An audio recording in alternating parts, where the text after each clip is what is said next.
Vous écoutez la cuisine de France Bleu Nord dans La Vie en Bleu. Et notre invité, c'est Julien de la Camellerie, c'est près de Maubeuge à Feigny. Bonjour Julien. Bonjour. Alors, il y a du monde chez vous à la maison, puis alors des animaux qu'on n'a pas vraiment l'habitude de croiser dans nos campagnes, puisqu'à la Camellerie, on peut croiser des chameaux, des yaks, c'est bien ça ? Des dromadaires, des zébus, des ânes. Beaucoup d'animaux qu'on trouve dans beaucoup de pays, mais rarement en Europe, oui, en effet. Alors, ça s'appelle la Camellerie. Pourquoi avez-vous tous ces animaux chez vous ? Qu'est-ce que vous proposez avec eux ? Alors initialement, on était juste passionnés d'animaux, on était tous cavaliers. On a fini par créer une association quand on a rencontré un peu ces animaux un peu atypiques. Oui. Et en effet, on a regardé un petit peu tout ce qu'on pouvait faire avec ces animaux. Et il y a une notion agricole qui nous permet de faire certaines productions. La viande, je pense qu'on va s'abstenir, mais on a au moins des productions laitières qui nous permettent de faire plein de plats différents, des savons, des choses comme ça. Il paraît que c'est très bon pour la peau. C'est très très bon pour la peau, ça a plein de vertus. On fait beaucoup de petits savons. Je dis pas qu'on n'a pas notre certain succès. Ça marche assez bien. Ouais. C'est vrai que ce sont des produits naturels qui plaisent. Alors, vous avez donc, j'imagine, quelques hectares pour accueillir tous ces animaux. On a une vingtaine d'hectares sur le village de Feigny, une quinzaine pour faire du foin, 5 hectares où on a installé nos animaux et sur laquelle on reçoit les gens. Donc ce côté touristique permet aux gens de venir voir les animaux. C'est le dépaysement total. C'est le dépaysement total. Vous vous retrouvez au milieu dans des tentes Touareg. Vous pouvez approcher les animaux, on vous explique comment on les approche, à quoi ils servent, et puis on se rend compte que c'est pas un animal sauvage qui sort de la nature, mais c'est vraiment des animaux qui vivent avec nous sans aucun souci. Et puis pour ceux qui veulent aller plus loin, on propose également des repas dans nos tentes berbères, des choses un peu typiques pour que vous vous sentiez un petit peu dans un paysage un peu plus exotique. Finalement, on a l'impression de partir en vacances. C'est un peu ça. Ouais. C'est des vacances à 1 heure de Lille. Donc vous organisez des soirées berbères, soirées à thème, où on peut déguster le couscous au milieu de cette campagne avec tous ces animaux un peu atypiques. Et ce n'est pas, c'est pas tous les jours, c'est pas un restaurant. Non, ce sont des soirées à thème qui sont proposées à des dates précises. Exactement. C'est pas un restaurant du tout. C'est des soirées plus VIP qu'autre chose finalement, Oui. parce que ce sont des vraies tentes. Donc il n'y a pas de chauffage, il n'y a pas. Vous êtes vraiment dans l'élément original. On monte les tentes du 1er avril au 1er octobre. On essaie de faire 1 à 2 soirées par mois. On peut recevoir 150 personnes par soirée. Donc oui, c'est un peu de l'exclusif. Alors ça crée une ambiance fantastique, tout ce décor. C'est vrai, ça nous transporte. Il faut venir voir, mais en effet, vous avez la musique, vous avez les serveurs, vous avez les danseuses, et puis vous êtes assis dans la tente, vous passez votre tête, il y a un chameau juste à côté de vous. Oui, ça change énormément. C'est le chameau, c'est la danseuse. Non, en général, ça dépend des habits. Non, ça vous dépaysine énormément. Oui. On a beau rester près de Maubeuge, ça se trouve pas. On est 2 en France à avoir ce principe. Oui, c'est ce que j'allais dire, la concurrence ne doit pas être énorme. Non. Et nombreuse. Il y a une ferme d'une 40aine d'animaux sur Bordeaux. Moi, j'en ai une 50aine ici, puis après, on sort de France. Ça n'existe pas autrement chez nous. Alors, parlez-moi de votre parcours. Vous êtes fils d'agriculteur ? Mes arrière-grands-parents étaient agriculteurs. Oui.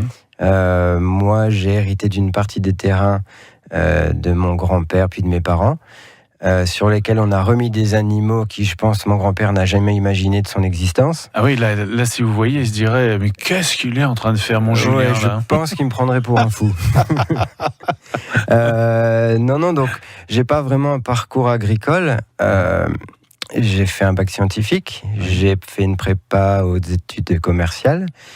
Et puis non, j'avais ma passion, j'avais mes envies, j'ai monté mon entreprise, je l'ai montée à 20 ans, j'en ai 37 aujourd'hui. On arrive à avoir donc tous ces animaux, 5 salariés, une association ouverte à toute personne intéressée où on a 20-25 membres. Et tout ce petit monde commence à faire parler parce qu'on aime bien partager et la porte est ouverte justement. Alors la prochaine soirée, c'est quand ? La prochaine, c'est mercredi. La prochaine, c'est mercredi, donc c'est couscous. C'est couscous mercredi, c'est ça. Très bien. On va parler de tout cela dans quelques instants. On va poursuivre notre conversation. On va parler de vos animaux parce que c'est vrai que ça demande une véritable intendance, une organisation. On va parler de votre métier, de votre quotidien. Alors, je ne sais pas si vous êtes fan de foot, Julien. Ça intéresse à tout. Vous intéressez Les animaux à tout. prennent beaucoup de temps, mais... Vous avez le temps de vous intéresser à la montée de Lens, ce beau parcours qui amène l'équipe de Lens, le RC Lens, à la porte de la Ligue 1. Alors France Bleu Nord vous offre une écharpe, l'écharpe supporter Allez Lens. Donc pour la gagner, c'est très simple, vous composez le 0320 55 89 deux fois et c'est tout de suite. C'est le 5e appel qui gagnera l'écharpe du RC Lens. Bonne chance. Jusqu'à 11h, voyez la vie en bleu sur France Bleu Nord. Eh bien, nous sommes sur la route de la camellerie avec notre invité, Julien Job. Ça va toujours, Julien ? C'est parfait. Alors, Julien n'est pas venu nous parler d'un troupeau de vaches, de chèvres, comme souvent dans l'émission. Non. Alors, lui, Julien, il élève des dromadaires, il a des yaks, il a des zébus, c'est ça, des zèbres. C'est ça. Voilà, vraiment des animaux qu'on croise très peu dans la région. Je suis ravi de vous accueillir pour parler de tout cela. Alors, rappelez-nous combien vous avez d'animaux sur votre exploitation ? On a une quinzaine de zébus et yaks. On a une dizaine, voire une quinzaine d'ânes. Oui. Et on a surtout une cinquantaine de chameaux et dromadaires. Alors, chameaux, 2 bosses, dromadaires, 1 bosse. Asiatique, Afrique. Oh là. Voilà. Ah oui, vous avez toutes les espèces. Les chameaux à 2 bosses viennent d'Asie. Mmh. Donc la Russie et toute cette partie. La Mongolie. Et les 1 bosse viennent d'Afrique et d'Australie. Mmh. Alors, vous proposez du lait de chamelle, parce qu'on peut le boire, le lait de chamelle, je ne le savais pas.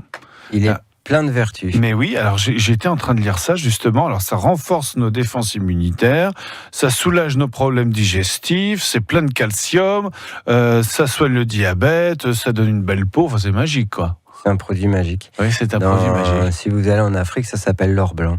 Mmh. Je l'ai surnommé or blanc un peu dans tous les pays où on a coutume et habitude de l'avoir. Et les gens qui connaissent ce produit ici nous harcèlent du matin au soir pour pouvoir profiter de ça. Alors, comment on vit avec tous ces animaux ? C'est comment un dromadaire, un chameau, un yak, un zébu au quotidien ? Comment on fait pour les soigner ? Bon, j'imagine que vous ne les brossez pas tous les jours, mais vous devez les approcher quand même pour les soigner. J'imagine les vacciner, etc. Est-ce qu'il y a des règles, ce que vous m'expliquiez au Alors, micro ? je vous invite à venir voir pour me croire, mais ce sont des animaux qui viennent vous chercher.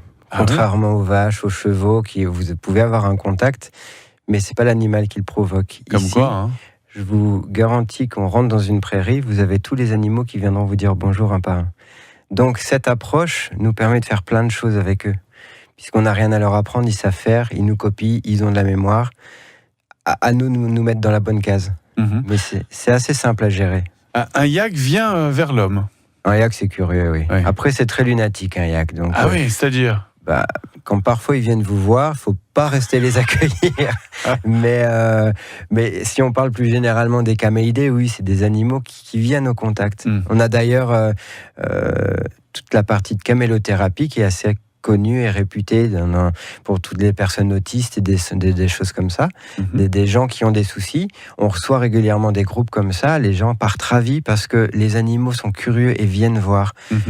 Donc, elles apportent un bien-être, un réconfort. Exactement. Dans la mesure, nous, on les entretient au mieux qu'on peut, on les met dans un contexte où ils vivent très bien. Enfin, en tout cas, je le pense et je l'espère. Ils nous le rendent. Ils viennent nous voir. On a un contact, on a une discussion. C'est peut-être un peu rigolo de le dire, mais on sait parler à ces animaux, on sait échanger. Et non, c'est des animaux vraiment agréables. On est, je pense, une image de fou depuis bien longtemps parce que c'est pas des choses d'ici. Mais si on regarde d'un niveau mondial, nous, on a les animaux qui s'élèvent partout, sauf en Europe. Alors justement, on parlait de l'alimentation. Ce sont des animaux qui se nourrissent de très peu de choses, finalement, dans leur milieu, je dirais, d'origine, les pays chauds, pays d'Afrique ou en Mongolie. Donc il a fallu pour vous adapter à ça, justement, à leurs habitudes alimentaires. Alors, on doit en effet adapter le fait que chez eux, ils mangent peu. Ce sont des animaux qui profitent énormément. Si on parle de chiffres, si une vache mange 10 kilos d'aliments, elle en a 6003. Les 7 autres finissent en fiente. le chameau en assimile 8. Donc 80% de sa nourriture est assimilée dans l'organisme. Donc il a besoin d'une très petite quantité d'aliments pour profiter. Et chez nous, en effet, on a des pâturages verts. En ce moment, là, avec le printemps... On a des magnifiques paysages, mais effectivement, c'est le point un peu négatif sur les chameaux et les dromadaires, c'est qu'on doit les rationner énormément, en effet. Donc vous coupez l'herbe très rare. Ils sont sur des surfaces plus petites que pour les vaches. Ouais.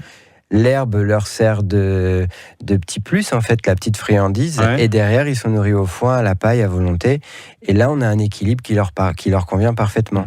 Et c'est très drôle parce que mettez-les dans une grande herbe, ils vont préférer aller manger les arbres, les feuillages, ils vont aller manger tout ce qui est à leur niveau. Et si vous mettez une boule de foin ou de paille, ils finiront la boule avant de retourner manger de la paille. Donc, d'eux-mêmes, ils savent ce qui est bon pour eux. Et nous, on doit juste adapter. Donc il faut comprendre comment ça fonctionne tout ça. Comme tout élevage, quand vous aimez les animaux, si vous n'essayez pas de les comprendre, ça ne marchera jamais. Alors, vous me disiez au début, on me prenait pour un fou. Maintenant, les gens trouvent ça super et se disent, c'est possible, on peut le faire. Avec la passion. On se rend compte que moi, j'ai mis plus ou moins 15 ans à arriver à ce résultat-là. On se rend compte que j'ai un résultat que je suis heureux de proposer, de montrer à tout le monde. Mais il y a un résultat. Donc le Julien qui était un peu fou d'avoir un chameau au milieu de ses terrains, finalement, il est arrivé à un résultat qui tient la route et qui fonctionne.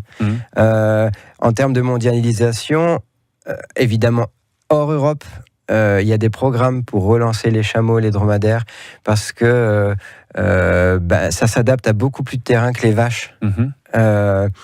Donc, j'ai rien inventé. J'ai juste placé chez nous quelque chose qui d'habitude ne se fait pas chez nous.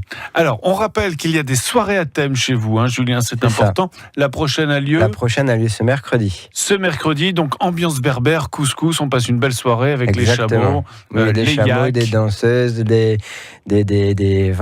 tout ce qu'il y a pour être folklorique. Et, il y a un site internet pour se renseigner. Et vous pouvez vous renseigner sur notre site internet qui est www.lacamellerie.fr.